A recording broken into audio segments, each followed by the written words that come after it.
Hello everyone, this is Anubrati Debnath, the trainee under LEXIS and Company for the month of July. So as you have watched the title below, what this video is all going to be about.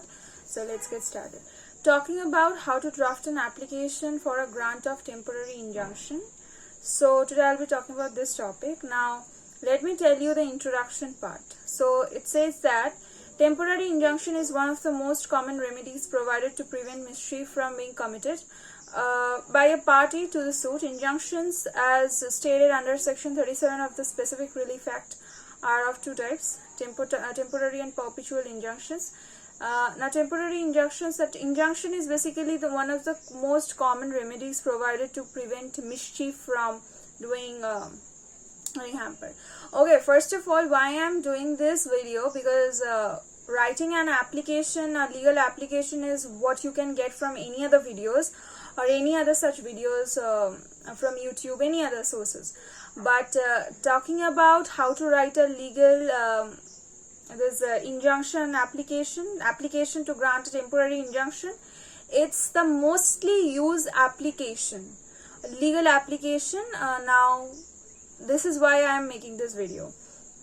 So the temporary injunction is basically a mode or medium for not doing it, for just putting a hold on it for the temporary time. That's a thing.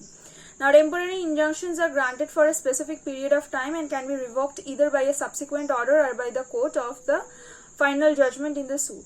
Order 39 of the CPC prescribes rule and procedure to be followed within considering a grant or the relief. So what I said, it's actually used in especially those doing constructing sites, means one hampering the other sites, someone has entered without informing.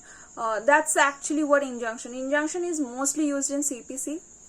Now it becomes of utmost importance to draft a good application that puts forward a strong set of facts in favor of the application for this relief to be granted. Okay, now that's actually what needed. No matter what, not injunction only, but any other legal application has to be very formal and very creative of its way. Along with discussing the temporary injunction in belief, this article will help the reader gain an insight into drafting a good application for temporary injunction. So I'm just going to talk about this. So let me tell you what is temporary injunction.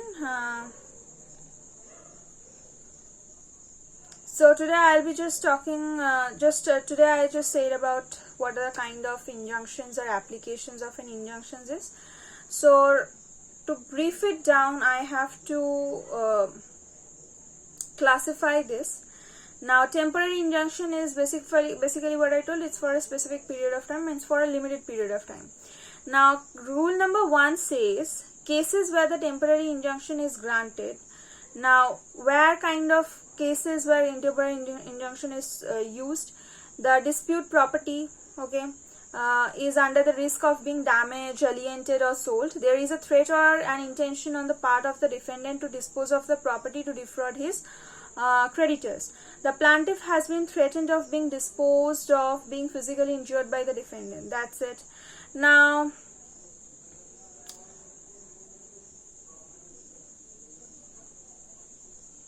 notice to an opposite party, injunction against a corporation per judgments, necessity, contents of applications. Okay, now let's come to the necessity or an application to an temporary injunctions. Okay, I will just go through it.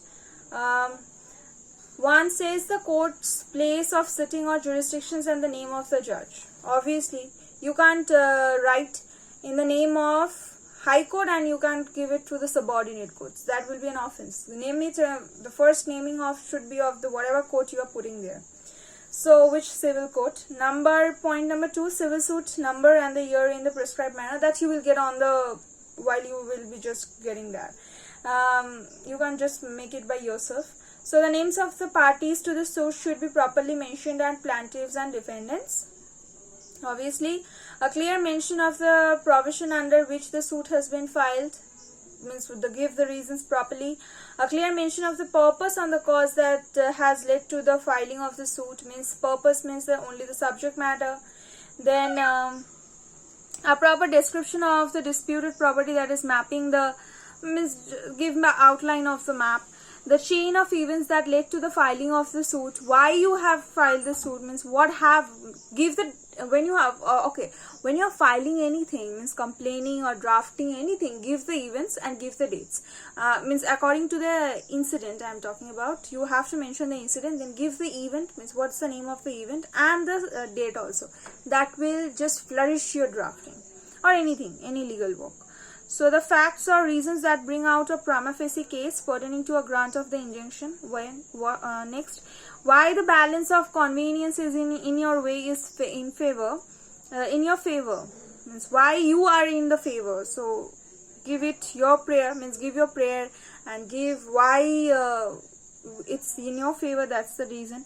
Mention an irreparable injury that would be caused if the injunction isn't allowed. Okay, next, a brief prayer, means it's a trick, giving someone the reason of why you should get, means giving your teacher, like it's like giving your teacher the perfect reason of giving you the next score of your marks, what you have got. That's the thing. A brief prayer mentioning the course of the action. Okay, obviously it's the initial thing. Schedule containing all the required documents to substantiate the facts mentioned in the application. Done. And affidavit duly signed by the plaintiff. That's the necessary thing. Now these are the basic things I told you, and with my points or views I have been doing or what I have been saying. Now I hope you like this video. Thank you.